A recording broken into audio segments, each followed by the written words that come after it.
Amin. You may be seated. Silakan saudara duduk kembali. Shalom warga kerajaan. Wow, kita memasuki bulan baru, bulan Oktober. Wow. Ya, kita bisa berkata sebetulnya sekarang begini, Ebenezer. Sampai di sini Tuhan telah menolong kita.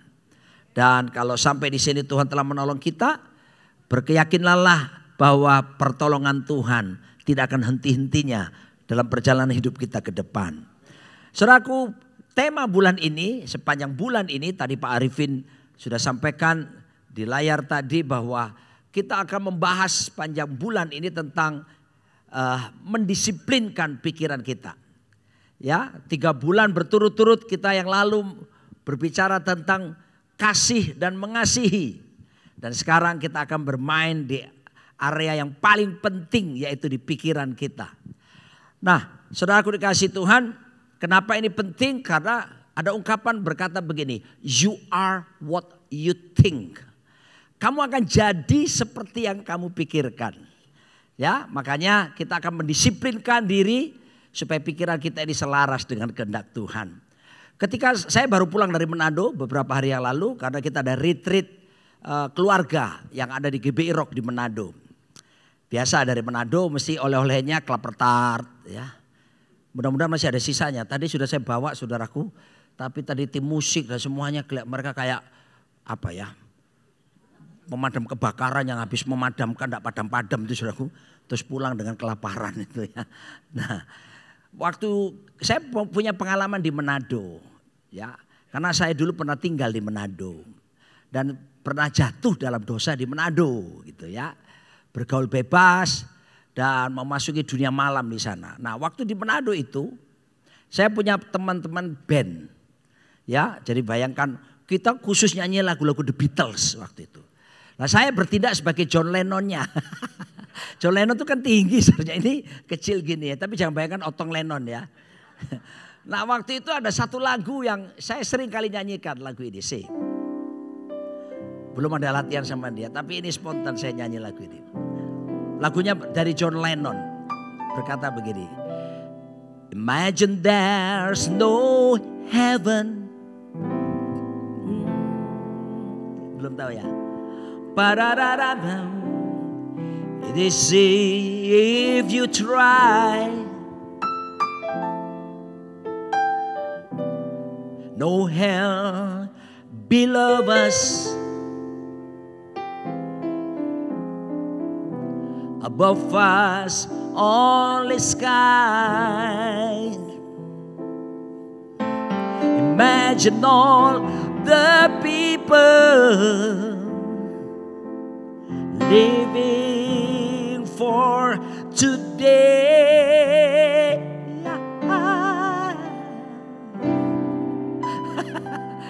Kamu milenial soalnya ya, nggak tahu lagi nih ya. Oke, itu masa lalu saya. Tapi saudaraku, lagu ini saya nyanyikan berulang-ulang. Lalu kemudian saya juga mulai membayangkan. Bayangkan, katakannya imagine there's no heaven. Bayangkan tidak ada sorga katanya. Kalau dulu saya nyanyi aja, tapi sekarang karena kita ngerti firman saudaraku. Bayangin kalau nggak ada sorga mau jadi apa kita? Wah, betul-betul kita dibodohin sama John Lennon saudaraku ya. Tapi ya saya nyanyi aja. Wah, waktu itu ya. Apalagi kalau ada cewek-cewek bilang Beatles. Waduh, rasanya.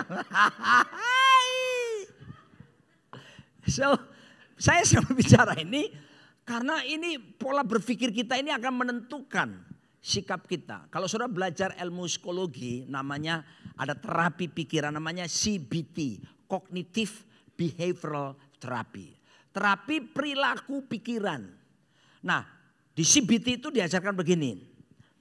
Semuanya dimulai dari indera kita ini. Ya, apa yang kita lihat, apa yang kita dengar, apa yang kita rasa dan sebagainya.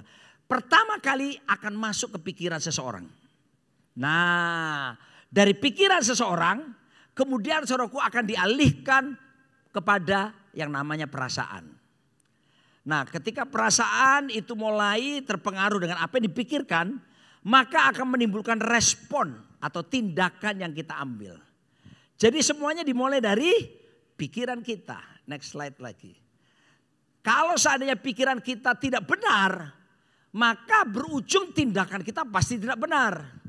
Makanya penting saudaraku yang dikasih Tuhan untuk mendisiplin pikiran kita. Yesus saja sampai ngomong, kalau seorang laki-laki melihat seorang wanita, lalu menginginkannya dari dalam hatinya. Dari dalam hatinya itu bicara dari dalam pikirannya. Yesus bilang, dia sudah berzina loh. Belum sampai buat nih. Makanya segala sesuatu mulai dengan apa yang dipikirkan ini mesti harus kita bereskan. Dalam 2 Korintus 10 ayat 4-5 Alkitab berkata, karena senjata kami dalam perjuangan bukanlah senjata duniawi, melainkan senjata yang diperlengkapi dengan kuasa Allah yang sanggup untuk meruntuhkan apa? Benteng-benteng. 5 kita baca, 1, 2, 3. Kami mematahkan setiap siasat orang dan merubuhkan setiap kubu yang dibangun oleh keangkuhan manusia untuk menentang pengenalan akan Allah. Perhatikan ini. Kami menawan segala pikiran dan menaklukkannya kepada Kristus. Kata disiplin menurut kamus Webster, disiplin itu artinya begini, saya sederhanakan ya. Disiplin adalah satu tindakan untuk melatih dan mengembangkan pengendalian diri. Saya ulangi ya. Disiplin menurut kamus Webster adalah suatu tindakan untuk melatih dan mengembangkan pengendalian diri. Kalau kita masukkan konteks untuk berpikir, maka disiplin berpikir itu berarti begini. Suatu tindakan untuk melatih dan mengembangkan pengendalian pikiran. Saudaraku yang dikasih Tuhan, pikiran harus dilatih, harus ditaklukkan, harus dikembangkan, harus diselaraskan dengan firman Tuhan. Next slide lagi. Saya akan tunjukkan kenapa begitu penting kita mesti mendisiplin pikiran kita. Next slide lagi. Nah, karena pikiran adalah medan pertempuran dosa yang paling sengit di sini. Semua dimulai dengan apa yang kita pikirkan. Roma 7 ayat 22-23 Rasul Paulus berkata, sebab di dalam batinku aku suka akan hukum Allah. Maunya Pak kepingin taat sama Tuhan. Maunya batin saya itu kepingin menyenangkan Tuhan. Maunya saya hidup berkenan. Tapi di dalam anggota-anggota tubuhku aku melihat hukum lain yang berjuang melawan hukum akal budiku. Dan membuat aku menjadi tawanan hukum dosa yang ada di dalam anggota-anggota tubuhku. Berapa banyak saudara pernah mengalami seperti itu? Pengennya buat baik, yang salah kita kerjakan. Pengennya hidup benar, tapi ternyata kita jatuh dalam dosa. Saudaraku, kenapa itu terjadi? Karena disinilah pertempuran dimulai. Ya, nah saya harus katakan pada saudara, ini pertempuran lebih hebat dari pertempuran secara jasmani Ukraina lawan Rusia. Ya, ini pertempuran yang kita hadapi semua kita tanpa terkecuali. Apakah orang perempuan juga? Bisa. Misalnya, kalau di rumah saudara sudah biasa dapat suami yang kasar. Dikasari tiap hari. Tapi aneh, mendadak romantis ketika mau urusan ranjang. Tapi selesai urusan ranjang, kasar lagi. Sakit hati kan? Kasar terus. Tato di gereja, ikut kebaktian. Pas yang mimpin pujian itu memang posturnya bagus. Lalu kemudian suaranya lembut. Jemaat dikasih Tuhan. Arahkan hatimu kepada Kristus. Dia lihat lembut sekali cowok ini. Demikian pula mungkin pendetanya ngomongnya halus, lembut. Oh, beberapa wanita sedang membayangkan. Jangan pikir perempuan tidak bisa bayangkan. Dia bayangkan seandainya dia jadi suamiku ya. Sementara dia lihat suaminya di sebelahnya memuntah dia saudara. Jadi kalau saudara perhatikan kenapa orang bisa berselingkuh. Dan yang saya temukan bersama istri saya dalam konseling pernikahan sejak 30 tahun ini. Ternyata didapati banyak suami-suami itu berselingkuh dengan wanita yang tidak lebih cantik dan tidak lebih seksi dari istrinya. Kenapa saudaraku dikasih Tuhan? Ya ada banyak hal. Tapi kenapa dia sampai berselingkuh? Semua dimulai dari proses berpikirnya dia. Saya harus beritahu pada saudara. Kalau yang namanya di dalam pikiran ini. Nah di dalam pikiran ini ada yang disebut dengan belief system. Ada sistemnya. Perusahaan kalau pengen kerja harus ada sistemnya. Ya, Kalau pikiran saudara mau pingin bekerja dengan baik, harus ada yang disebut sistemnya. Nah sistemnya itu disebut belief system, sistem keyakinan. Kalau sistem keyakinan yang kita bangun salah saudaraku, ya sudah. Maka itu berimplikasi dengan tindakan kita pasti salah. Dan betapa pentingnya mendisiplin pikiran kita. Next slide lagi. Jadi jelas ya, sepakat ya, ini medan pertempuran yang paling dahsyat. Dan kedua, karena pikiran itu menguasai hidup. Kok bisa pikiran menguasai hidup? Begini, apa saja yang mengkontrol pikiran saudara, itu pula yang akan mengontrol hidup saudara. Ketika saudara pikirkan kebencian, saudara dilukai seseorang, dan saudara berkata, awas kamu. Maka saudara itu akan menggerakkan sikap saudara mulai dari perasaan, kan pikiran, tadi si Biti ingat ke perasaan. Orang kalau benci, tidak mungkin perasaannya bahagia. Pasti apa? Kemarahan, emosinya jadi mulai kegelisahan, ada jantungnya mulai dak-dikduk saudaraku dan sebagainya. Apalagi kalau orangnya ketemu sama kita. Saudaraku. Lalu kemudian kalau itu terus menerus maka akan berubah menjadi tindakan. Tindakannya macam-macam. Entah kita kata-katain dia, entah kita kemudian habok dia, atau bahkan sampai yang paling tragis adalah bisa membunuh seseorang. Semua dimulai daripada pikirannya. Kepahitan tuh hati-hati loh. Ada orang paling pahit itu bahaya kalau pahit sama hamba Tuhan.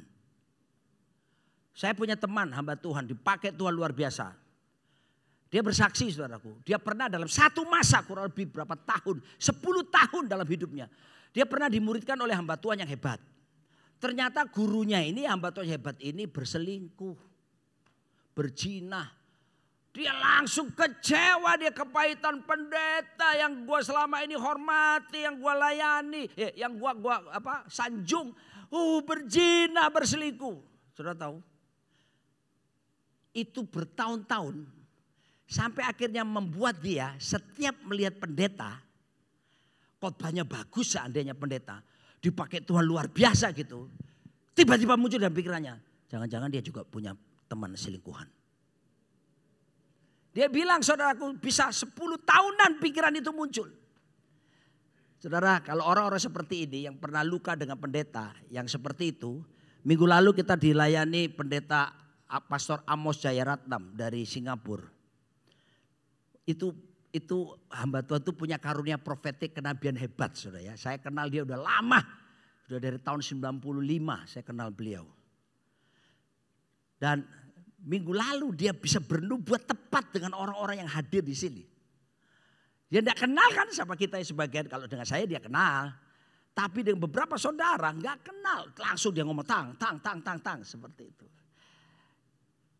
Bayangkan kalau seandainya kita simpan kepahitan, menguasai pikiran kita. Waktu hamba Tuhan itu datang bernubuat, kita pasti tidak akan percaya dengan perkataannya. Betul tidak saudara? Atau saudara pernah dikecewakan pendeta yang tanda petik. Pendeta itu saudara sudah kasih perpuluhan. Yang seharusnya perpuluhan kan masuk kas gereja ya. Tapi ada beberapa gereja itu perpuluhan diterima sama pendetanya. Ada beberapa gereja memang, jadi bayangkan kalau ada 10 konglomerat di gereja itu, maka gembalanya jadi konglomerat.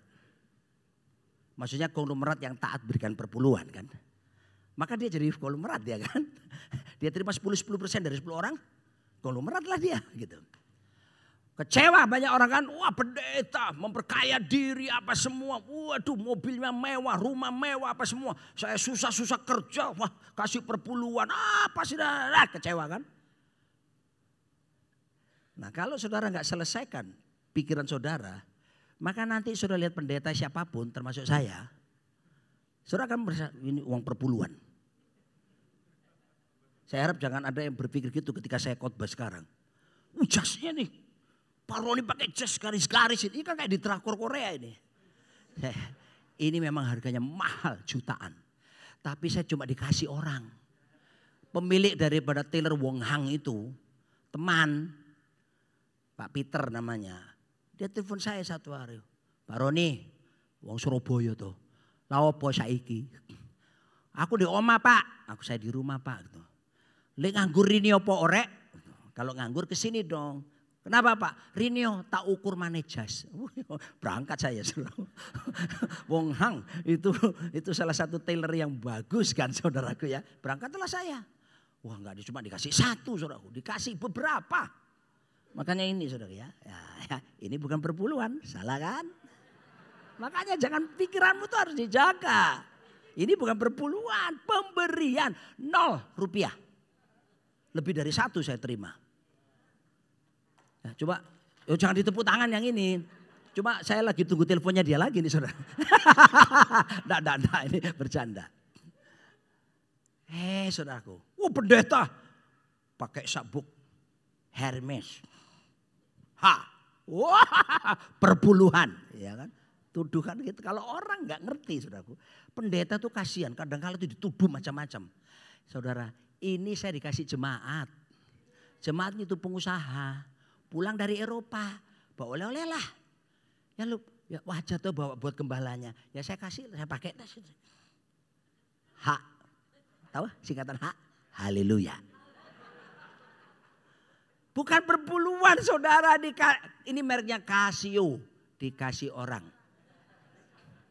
Atau sumbangan. Apalagi? Sepatunya mengkilap-mengkilap. Ini juga merek Casio Pak.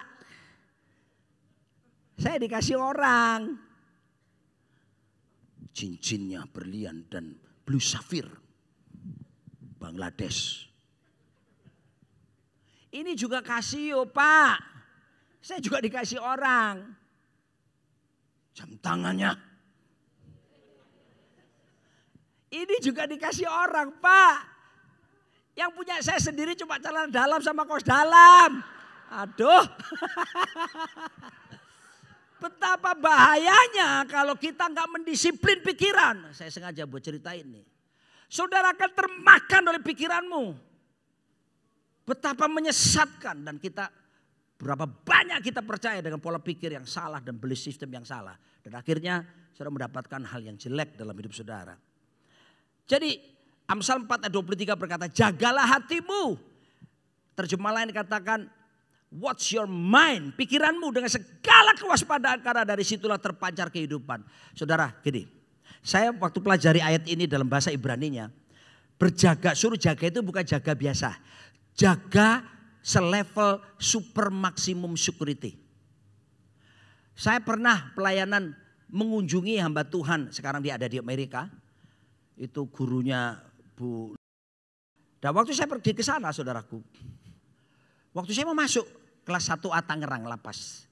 Waktu saya mau masuk tiba-tiba pegawai bilang gini, stop Pak, sebentar Pak. Ini ada narapidana mau keluar, di sini ada bis datang. Narapidana pada keluar saudaraku. Mereka cuma pakai baju hitam putih, terus nggak ada pengawalan apa-apa.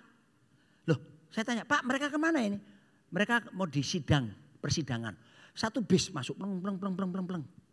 Nggak dikawal. Oh saya tahu, paling maling ayam, maling sapi.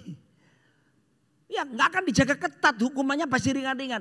Tapi waktu saya ke Nusa Kambangan saudaraku, dan saya melayani di sana.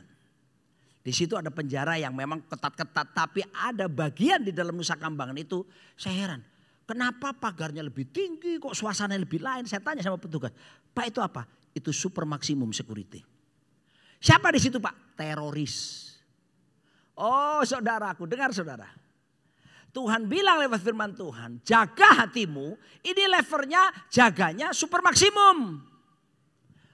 Seringkali kita ini kecolongan karena kita tidak menganggap hal itu penting untuk dijaga. Sehingga akhirnya kita membiarkan pikiran kita liar, lalu pikiran kita mendominasi perasaan kita, lalu oleh karena perasaan kita, akhirnya kita bertindak sesuai yang kita pikirkan dan kita rasa. Maka penting sekali dari awal, saudara harus mendisiplinkan pikiran untuk tunduk kepada kebenaran firman Tuhan. Yang ketiga, kenapa kita harus, belum ya. Karena hati adalah tanah tempat pikiran dilahirkan. Hati kita adalah tempat atau tanah di mana tempat pikiran itu dilahirkan. Alkitab menunjukkan ada 2 jenis pikiran. Harus saudara ketahui ya. Yang pertama pikiran di kepala atau di otak di sini. Biasa ini. Ini berhubungan dengan kecerdasan kita. Ada di otak sini. Ya, kalau biasanya dokter itu bilang bagian depan ini namanya prefrontal cortex. PFC, otak menimbang, otak kecerdasan. Makanya di Singapura dibuat penelitian kalau tumpang tangan mau pingin anak-anak bisa belajar sekolahnya lebih baik, tumpangin tangan di sini. Dan dibuat penelitian di Singapura, ternyata anak-anak yang rajin ditumpangi tangan sama orang tuanya, khususnya di bagian depan prefrontal cortex, anak-anak itu lebih berprestasi daripada yang lainnya. Ini ilmiah. Nah, jadi ada pikiran di sini. Tapi ada juga di Alkitab katakan pikiran di hati. Ayatnya mana? Amsal 23 ayat 7a. Dalam bahasa Inggris di sana katakan, for as he thinks in his heart, so is he. Terjemahan bebas mengatakan, karena seperti yang dia pikirkan dalam hatinya, demikian pula ia. Artinya, you are what you think. Kamu jadi seperti yang kamu pikirkan. Nah, betapa pentingnya kita kontrol pikiran. Karena ketika seorang berhasil mengontrol pikirannya, dia berarti sanggup mengontrol kehidupannya.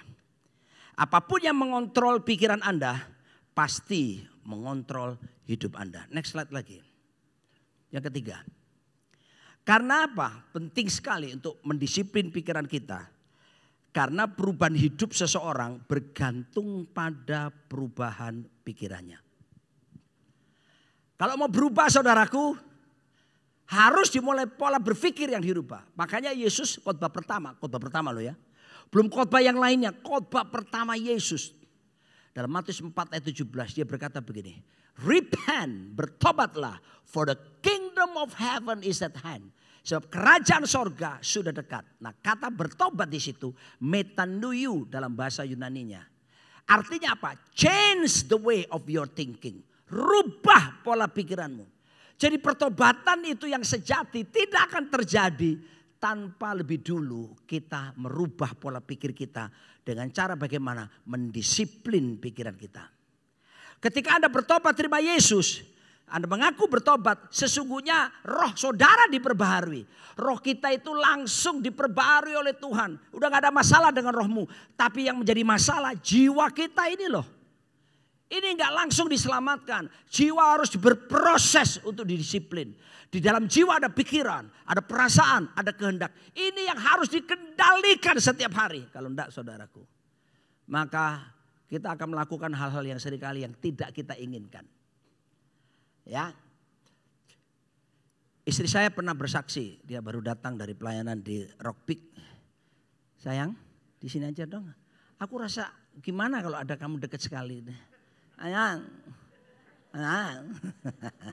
Sini sayang. Nah, istri saya pernah bersaksi saudaraku. Karena dari kecil dia dididik oleh orang tuanya. Nah orang tuanya mendidik anak gak sesuai firman. Papa mamanya ya.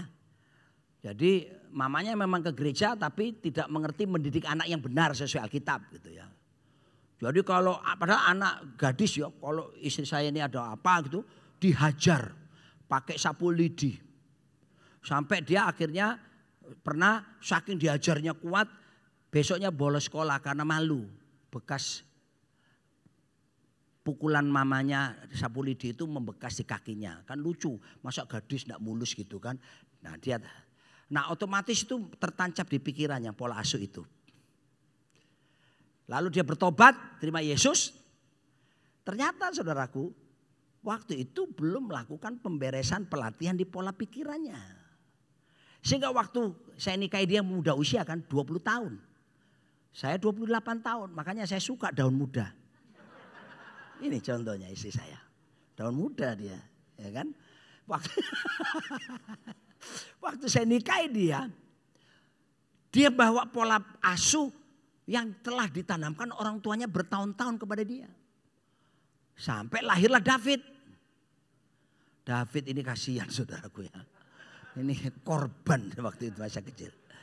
Makanya jangan heran David ini Pernah ya istri saya khotbah atau sama jemaat. Mama kalau di depan jemaat, shalom, shalom. Di rumah mama kungfu hostel katanya. Itu David pernah buat gitu. Kenapa? Saya ceritakan. Satu kali David itu diajari sama istri saya. Matahari terbit dari sebelah timur. Terbenam sebelah barat. Ngerti Fit? Ngerti. Ditanya sama istri saya. Fit, matahari terbit dari sebelah barat katanya. Tiba-tiba tangan istri saya itu saudaraku habuk David. Pok! Waktu dia habuk ini saudaraku, pikirannya mulai jalan. Loh, kok aku pukul anakku ya, masih kecil. Saudaraku, David belum nangis. Saudaraku gini, dia nangis dan kemudian dia nangis, dua-dua nangis. Istri saya menyesalkan kenapa tiba-tiba besoknya David sekolah biru sininya. Fit, matahari terbit dari sebelah. Dia jawab kurang ajar, utara katanya. Gitulah anak pendeta saudara ya. Jangan tirukan dia saudara ya. Oh saudaraku, pola pikir menentukan tindakan. Apa saja dari aspek kehidupan saudara. Makanya Alkitab bilang, janganlah kamu menjadi serupa dengan dunia ini, tetapi berubahlah oleh apa? Pembaharuan budimu. Kata pembaharuan budimu dalam bahasa Yunaninya itu bukan cuma pembaharuan budi. Kalau sebelumnya itu kan berubahlah itu metamorfosis. Kalau yang pembaharuan itu saya lupa. Pokoknya artinya begini. Coba kamu baca. Kainosis. Thank you ya. MTH. Master Teologi. Wah, mengingatkan suaminya. Artinya apa saudaraku? Jangan terkejut. Jadi kalau saudara ingin memperbaharui pikiran itu bukan cuma berpikiran pembaharuan biasa. Bahasa Yunaninya salah satu artinya renovasi. Katakan sama saya, renovasi. Kami sedang merenovasi rumahnya Pak Arifin yang di sini. Di Kemayoran. Beliau ada kenalan yang memberikan tempat tinggal gratis apartemen buat Pak Arifin dan sudah 15 tahun lebih. Tiba-tiba rayap. Memakan semua flooringnya. Rayap memakan busa hiasan dinding di tempat tidurnya. Dan kebocoran mana-mana. Lalu saya dengan istri saya berinisiatif, ayo deh kita betulkan, kita renovasi rumahnya Pak Arifin.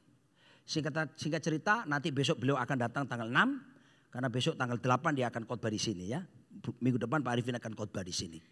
Makanya kita kebut renovasi supaya tanggal 6 beliau sudah datang. Jadi kita cat kita rubah wallpapernya kita ganti cat. Maka cari cat yang berkualitas supaya nggak bau waktu dia datang tanggal 6. Saudara, apa yang dilakukan pada waktu renovasi? Pertama, memperbaiki yang rusak. Saudara, pikiran kita ini sekalipun kita sudah bertobat, kalau kita tidak pernah perbaiki, hati-hati loh. Ada kerusakan masa lalu yang kita bisa bawa sampai hari ini. Makanya harus ada upaya sungguh-sungguh untuk diperbaiki yang rusak-rusak itu. Saudara jangan berpikir, oh gue udah beres, gue udah diampani, gue bertobat. Hati-hati, ini loh. Kalau saudara misalnya kepahitan, kekecewaan atau apapun tidak saudara bereskan, dia muncul suatu hari. Tiba-tiba saja. Oke, saudara pernah dengar satu kali Pak Arifin tuh cerita sama saya. Ron, kamu dengar cerita tentang onta dan tuannya berjalan di padang gurun. Yang mana Pak? Wah, saya ceritakan sama saudara. Jadi ada seorang tuan bawa onta di padang gurun. Dia sayang sama ontanya. Terus dia kemudian malam hari, karena sudah malam, akhirnya dia putuskan berhenti dan bangun tenda untuk tidur di situ. Dan ketika dia tidur, udara dingin di luar. Nah, padang gurun itu kan siang panas, malam dingin. Waktu dia ingat ontanya yang dia cintai, yang dia kasihi, yang dia sayangi. Kasihan ontaku, udah bahwa aku seharian perjalanan kedinginan. Apa yang dilakukan? Oh, dilepaskan lalu ontanya didekatkan ke tendanya, dimasukkan kepalanya saja. Seret ke tenda. Sambil dilus-lus, tidur ya. 1 jam kemudian terbangunlah bapak ini. Karena ontanya masuk ke dalam tenda. Onta masuk tenda ya jebol lah saudaraku. Apa maksudnya saudaraku? Ini loh. Kalau Anda membiarkan hal yang pernah rusak sekecil apapun di masa lalu.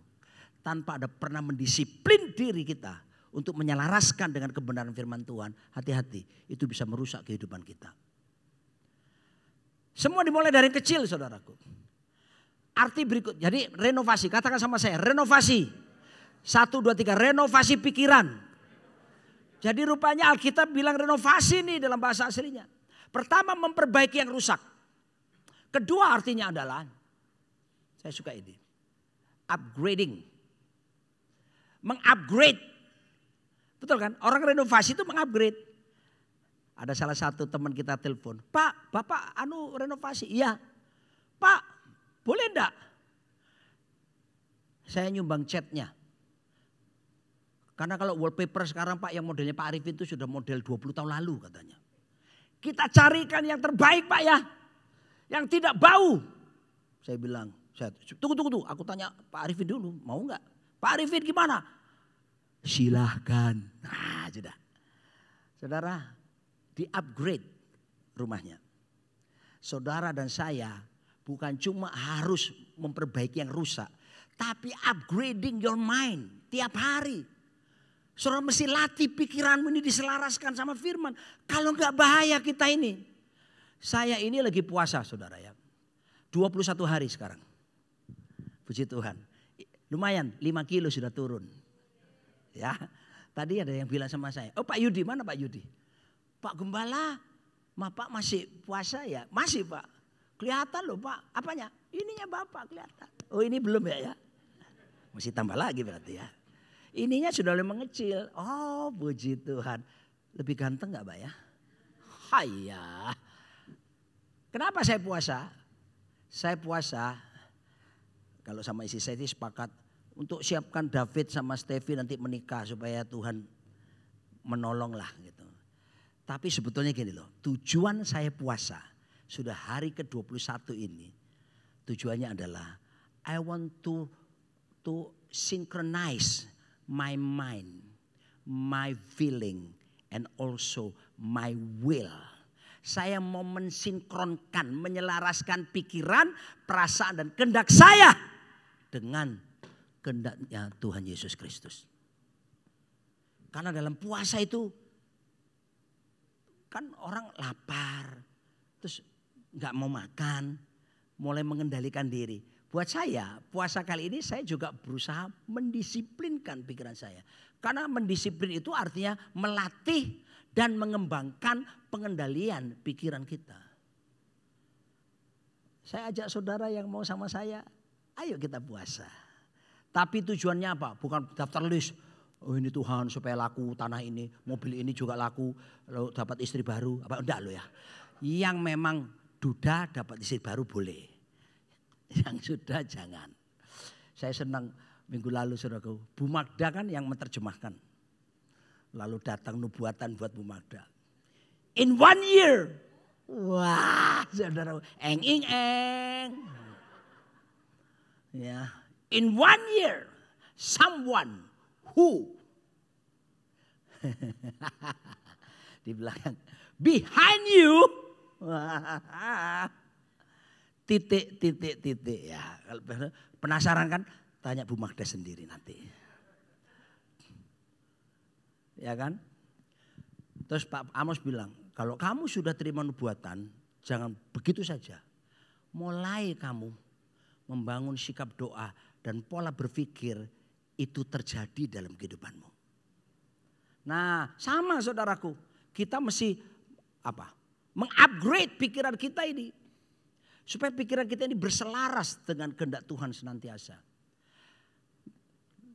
Arti ketiga. Jadi renovasi itu pertama apa? Memperbaiki yang rusak. Kedua, upgrading. Yang ketiga adalah membuat segalanya menjadi lebih baik lagi.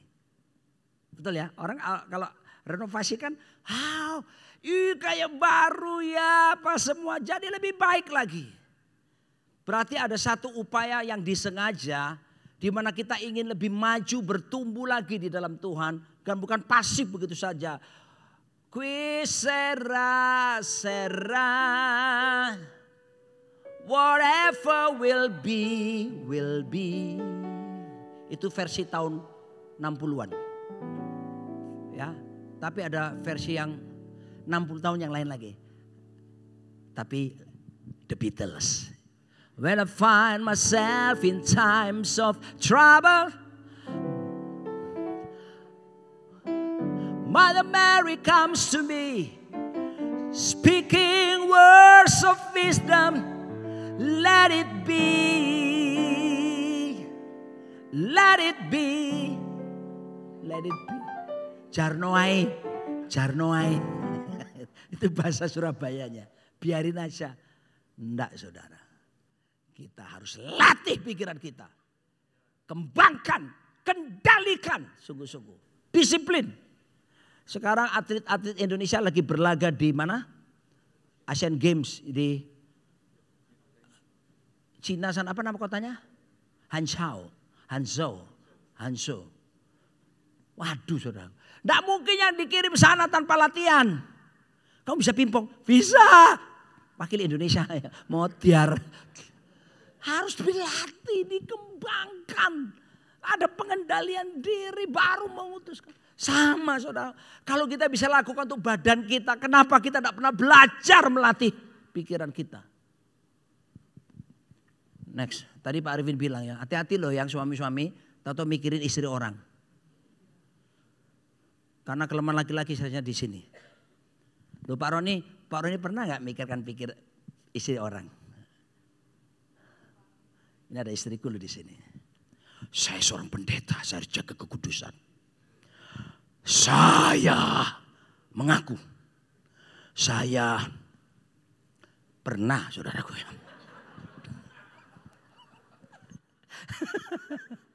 Saya pernah mikirkan istri orang, pernah.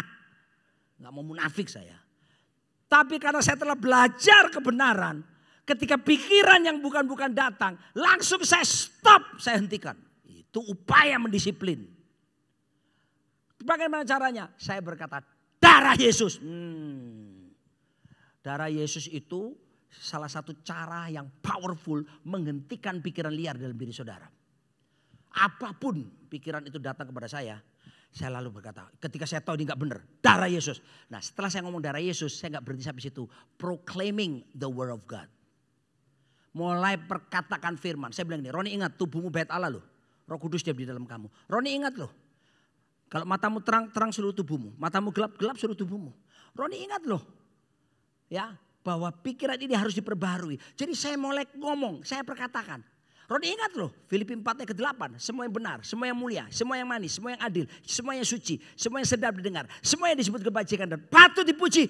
Itu yang kamu pikirkan, hilang pikiran itu. Awas dulu saudara, kalau enggak saudara, iya ya. Iya. Apalagi terima SMS dari dia. Bapak lagi ngapain? Sembunyi-sembunyi. Saya lagi gini. Berapa banyak saudaraku, suami dah atau istri sudah tidur di sebelahnya suaminya.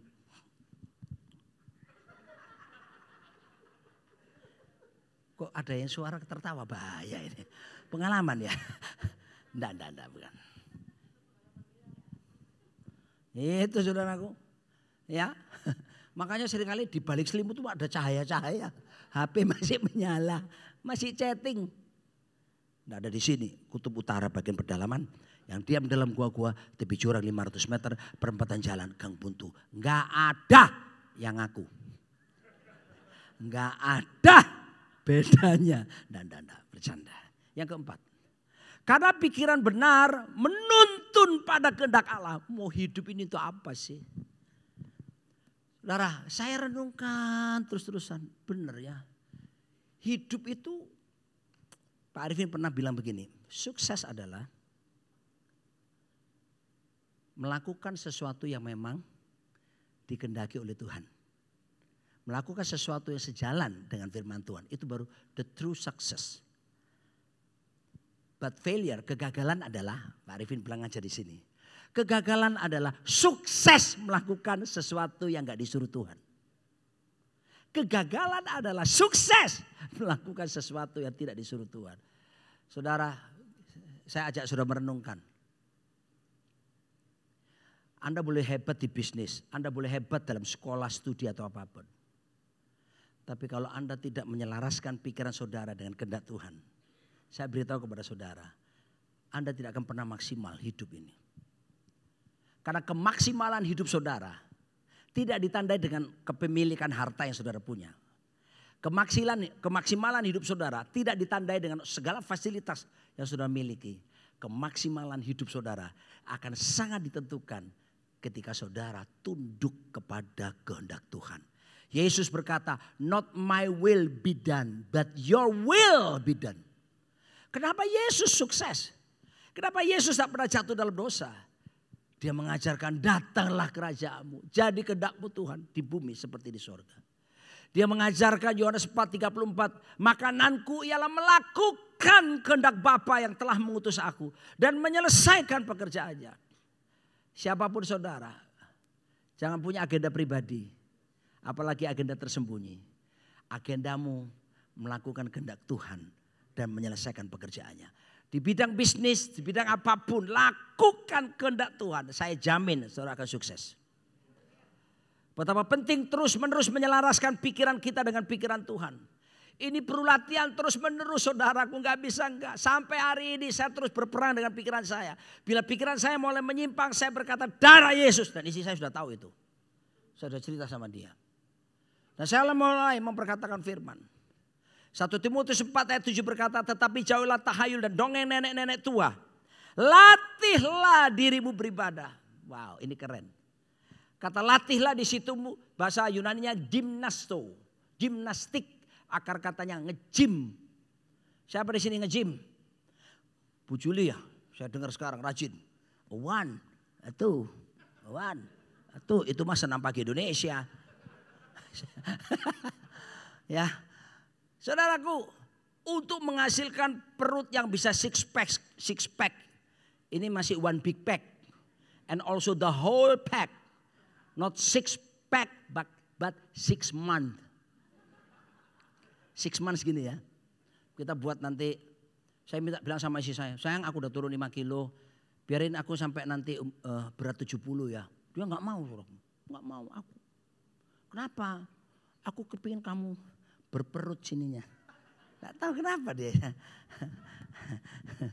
Izinkanlah sayang. Supaya slim. Kelihatan waktu kuliah dulu. 6 pack daripada 6 month ini.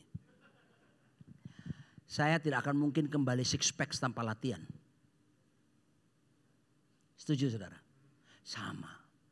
Ini mesti dilatih. Diselaraskan dengan kehendak Tuhan. Makanya penting baca Alkitab Pak. Kalau nggak baca Alkitab standarnya apa kita? Pikiran positif. Banyak buku-buku jual. Tapi pikiran positif itu buah pikiran orang. Pak Vincent ini saya dengar rajin. Lihat tuh tangannya sudah. Tangannya segede kaki saya itu. Itu. Ya Pak ya. Seminggu berapa kali Bapak latihan? Hah? 6 kali. Tiap hari. Tiap hari. Kalau Anda sukses melatih tubuh Anda seperti itu. Biarlah Anda sukses melatih pikiran Anda juga. Tundukkan kepada firman Tuhan. Amin. Dan kata beribadah di sini. Nah, bahasa Yunaninya adalah eusebeia. Bukan kebaktian seperti sekarang ini. Eusebeia itu godliness. Jadi keserupaan dengan Tuhan itu butuh dilatih dengan disiplin Pak. Semua kita tujuan utama hidup kita adalah menjadi serupa seperti Kristus. Tapi kita harus latih setiap hari. Kalau ini kita latih saudaraku. Saya percaya suami istri akan, sayang aku lihat kamu dari tahun ke tahun mengalami perubahan banyak loh. Saya paling senang kalau istri saya itu ngomong sama saya gini. Sayang, padahal aku tahu si ini seperti ini ya. Tapi kok kamu lain ya? Asoi pade. Karena dia yang tinggal sama saya. Jadi ya by the grace of God tentunya. Karena dia melihat bagaimana background keluarga saya. Kamu kok enggak menurut seperti generasi di atasmu ya? Itu saya puji, Tuhan terima kasih. Ini karena kasih karunia. Sebentar saya tunjukkan teologisnya. Next slide. Saya udah mau selesai kok, tenang ya. Ayo kita baca ini 1, 2, 3. Jadi akhirnya saudara-saudara, semua yang benar, semua yang mulia, semua yang adil, semua yang suci, semua yang manis, semua yang sedap didengar, semua yang disebut kebajikan dan patut dipuji, pikirkanlah semuanya itu. Oh begitu ya Pak, oh saya mau Pak, suruh mikirkan yang manis. Kebetulan tetangga saya manis, bukan itu maksudnya. Yang manis ini bukan berarti cewek manis atau cowok manis. Yang manis ini dalam kebenaran saudaraku. Saudara ingat ya. Oke. Vitamin F8 kalau saya bilang. Ini F48. F48. Filipi 4 ayat ke-8. Ayo ini loh. Jadi kalau ada yang gak bener ngapain dipikirin gitu. Saya punya driver saudara. Driver saya itu suka kirim saya berita-berita. Pak ternyata begini-begini. Terus nanti di mobil baru saya bilang, Pak itu hoax. Oh masa Bapak percaya? Hoax Pak, sekarang ada aplikasi itu bisa tahu hoax atau tidak Pak. Apa semua? Oh masa Pak? Oh pantas itu. Saya bilang. Saudara, saya cuma bilang gini loh. Ada banyak orang begitu percaya sekali dengan kabar-kabar hoax. Dan tahukah saudara, di musim pemilu ini, persiapan tahun-tahun pemilu ini, itu sekarang semakin digalakkan. Coba bayangkan kalau kita tidak punya pikiran yang benar saudaraku. Nanti kita mengiyakan apa yang ada di berita-berita situ. Jadi pikirkannya benar. Ini bagian kita loh. Kita mikirin ini bagian kita. Apa bagian Tuhan? Saya tutup dengan ini. Saya harap saudara bergairah. Karena kita tidak dibiarkan begitu saja. Next slide. Dan ini ayat terakhir. Bagian Tuhan adalah mengaruniakan pikiran yang sehat kepada kita. Mana ayatnya? 2 Timotius 1 ayat ke-7. Sebab Allah memberikan kepada kita bukan roh ketakutan. Melainkan roh yang membangkitkan kekuatan, kasih dan ketertiban. Bahasa Inggrisnya diterjemahkan sound mind. Tuhan yang menganugerahkan kepada kita pikiran yang sehat. Dengan kata lain saudaraku, untuk mencapai pikiran yang benar, pikiran yang sehat itu dianugerahkan oleh Tuhan. Itu bagian Tuhan, tapi bagian kita melatihnya. Berdisiplin sampai ke sana. Dan pasti kalau sudah mendisiplin, kita akan memiliki pikiran yang sehat, pikiran yang benar, pikiran yang tunduk dengan semua kehendak Tuhan dalam hidup setiap kita. Selamat berpikir yang sesuai dengan kehendak Tuhan dan selamat berlatih. Amin. Kita berdiri bersama-sama. Mengiringmu seumur hidupku, masuk dalam rencanamu Bapa. Pikiranku terus kehendakku ku serahkan padamu. Oh, harapanku hanya di dalam-Mu. Ku kan teguh bersama-Mu Tuhan. Jadikan ku bejana-Mu untuk kemuliaan-Mu. Tiba-tiba saya barusan ingat film Drunken Master, Jackie Chan, Chen Lung. Siapa yang pernah nonton film itu? Itu film 30-40 tahun lalu kali. Siapa yang pernah nonton? Tolong angkat tangan. Yang tidak angkat tangan tidak menentukan kerajaan surga atau tidak ya. Siapa yang pernah nonton film Drunken Master? Wah milenial belum ya. Kasih. Oh ada beberapa, oke. Kalian sini yang pelayan Tuhan nonton, angkat tangan. Yang pernah nonton Drunken Master, kamu belum? Kamu banyak ketinggalan sih kamu. Kamu terlalu rohani. Kamu terlalu banyak di menara doa kamu. Worship terus ya. Sudah tahu kenapa saya ingat film itu kan pertama Chen Lun kalah kan sama lawannya. Lalu gurunya yang ngajari dia tuh, wah diajari kan, dilatih saudaraku. Yang jelas film itu berakhir kita pulang dengan senang. Kenapa? Menang dia lawan musuhnya. Oh saudaraku, saya yakin ini ada menginspirasi. Kalau Anda tidak pernah mulai dari sekarang berdisiplin melatih pola pikir kita. Berdisiplin tunduk sesuai firman. Seumur-umur kekristenan kita cuma sampai di situ. Seumur-umur kita tidak akan pernah bertumbuh. Percaya saya. Buat sebuah keputusan sekarang. Ada bagian Tuhan mengaruniakan pikiran sehat. Bagian saya adalah melatihnya, mengembangkannya, mengendalikannya. Tunduk kepada firman Tuhan. Setuju katakan. Nyanyi lagi. Mengiring. Siapkan perjamuan saudara. Seumur hidup. Ambil roti dengan tangan kanan kita. Masuk dalam rencanamu lepas pikiranku, kehendakku.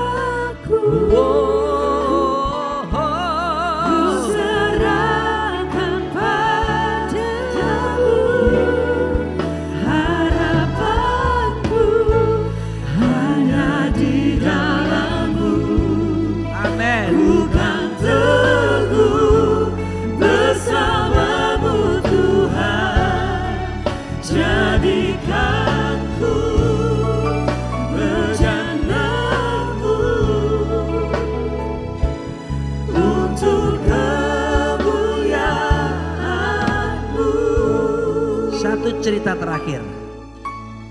2 hari lalu malam-malam jam 12-an, sebelum jam 12. Istri saya ini cari tiket untuk anak-anak kami di Amerika sama cucu-cucu mantu akan datang ke Indonesia kan. Jadi dia buka pokoknya online tiket.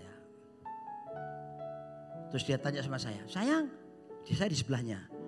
Wah ini kelihatannya lebih murah ini. Ya, udah oke, dak deal.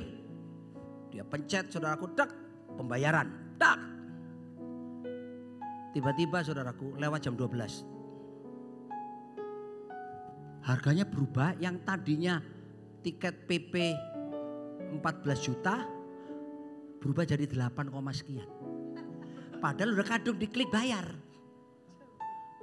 Saudaraku langsung dia bilang, kita ini soalnya panik. Jadi kita apa? Saya bilang, sudahlah sayang. Gak usah dipikirin sayang. Iya aku gini kan rugi 7,5 juta. Ini aku kok ini ungu 6 ya gitu saudaraku. Pikir 7,5 juta hilang, dia bayangkan dong. Kan gini enak, aku bisa anak-anak kesini nanti aku bisa bawa ke mall ini. Apa ini 7,5. Saya itu hampir 1:30 saudara, aku udah ngantuk sayang. Itu Jumat malam itu kan. Apa yang saya lakukan? Tidur saya. Aku tidur. Kenapa saudaraku? Karena saya yakin kita tadi sudah berusaha yang cari yang murah kok. Tiba-tiba sistem berubah setelah kita klik. Masa Tuhan membiarkan hambanya rugi 7,5? Pasti nanti ada penggantian. Itu pikiran saya. Saya berpikir Tuhan akan memberikan penggantian saya. Tenang saya. Tidurlah saya. Besoknya dia bangun. Ternyata dia kepikiran masih. Sayang aku masih keinget-inget. Terus nanti ketemu siapa orang gitu ya. Sayang aku masih inget-inget. Disiplinkan pikiranmu sayangku. Nah, bayangkan kita mau mesra-mesraan. Aku masih kepikiran 7,5 juta. Stop. Kita disiplinkan pikiran. supaya nggak stres. Sudah relakanlah sayang. Oke. Dan Yesus Kristus di Taman Getsemani. Waktu itu saudaraku, dia berdoa kan? Matius 26. Lalu dari keningnya keluar keringat campur titik-titik darah. Saudara ingat ayat itu? Dia bergumul, Tuhan kalau boleh cawan ini biar lalu dari hadapanku. Tapi jangan kehendakku yang jadi, kehendakmu saja yang jadi. Sampai 3 kali kan? Dan yang terakhir saudaraku, kenapa dia keluar campur titik darah keringatnya? Stres, depresi berat. Dia mikirkan sungguh-sungguh. Saudara, kenapa dia lakukan? Dia berpikir keras. Karena dia ingin menanggung beban pikiran saudara. Dia ingin menanggung depresi saudara. Di situ darah sampai dicurahkan. Tapi kemenangan di waktu dia berkata apa? Not my will, but your will be done. Saudara ingin menang dalam hidup saudara? Not your will. Let his will dwell in you. Control your life. Biarkan kehendak Tuhan. Kecewamu, kepahitanmu, itu kehendakmu. Kemarahanmu, itu kehendakmu. Tundukkan sekarang. Latih saudaraku. Itulah yang disebut dengan sukses sejati. Angkat roti dan tangan kanan saudara. Dan malam itu pula dia mengambil cawan, dia mengambil roti. Dan dia mengucap syukur atasnya, dia berkata, inilah tubuhku yang diserahkan bagi kamu. Perbuatlah ini setiap kali kamu memakannya, menjadi peringatan akan aku. Bukankah roti yang kita angkat dengan tangan kanan kita sesungguhnya adalah persekutuan kita dengan tubuh Yesus Kristus? Amin. Makanlah dalam nama Yesus.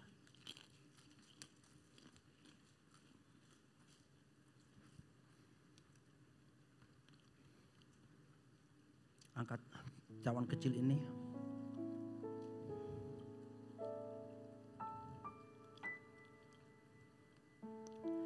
Dan malam itu pula dia mengambil cawan yang di dalamnya berisi anggur. Dan dia berkata, cawan ini adalah cawan perjanjian baru yang ditumpahkan bagi kamu.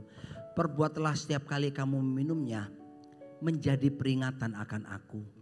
Jemaat yang dicintai Tuhan, bukankah cawan ucapan syukur ini sesungguhnya adalah persekutuan kita dengan darah Yesus Kristus? Amin. Minumlah dalam nama Yesus. Mengiringmu seumur hidupku, masuk dalam rencanamu Bapa. Pikiranku,